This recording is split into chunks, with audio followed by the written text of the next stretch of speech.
Dhanamanjuri University ki Registrar na Aranba Thabak kaya Tourabara Haibagi Chingnaba Leire haina Federal Students Organisation Kangleipak FESOK Head Office ki Education and Library Secretary Sumanta Luwang na khutyek piduna thadorakpa cherol amana phongdorakli. Cherol asina hai pibam soktuna leiriba University ase Manipur khaktagi natana malem yoiba thakta maming leiba University amu oiba ngamnaba FESOK yauna maikei kayadagi honaribani. Adumoinama University asigi Registrar na Aranba Thabak khara chatharabra Haibagi Chingnaba Leire. Manipur High Court ki order amagi matungina kuina namsinduna thamluraba DM University ki tongan-tongan pa department kunithoi gi oza marifunipan gi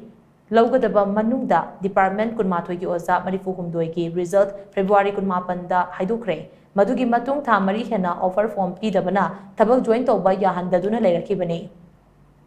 Adumoinamak thasigi taranipan da University asina thokpa notification amagi matungina offer form piduna thabak join tawba yahankhrabasu laibak thibadi notification asida Department of Botany amasung Department of Physics ki oinadi offer form pibidre hiramasi matangda FESOK na kumna thizilubada thazabagi wangmada examining authority na pirakliba tabalado mapung fati haibadagi oiramlei chayenaba asina University asigi hanagi amasung housing vice chancellor oiriba amasung registrar oiriba sing asi pukchel sengdabagi mami ama chauna tahale stakeholders sing phaminaduna unarubada interview aduda mark ningthina piraga tabulation torami haibagi pautare University asigi registrar amasung BC in charge anina Manipur gi governor da hiramasigi matangda thamkiba wafam sing adu leibak miyamna amasung FESOK na thajaningai oidaba wafamni Hiramasigi matangda chayen nahalaga khudongchaba lauraga angam athau singa lautunaba manba mongda thasigi taramapanda DM University ki registrar na khutyek piduna thokpa notification amada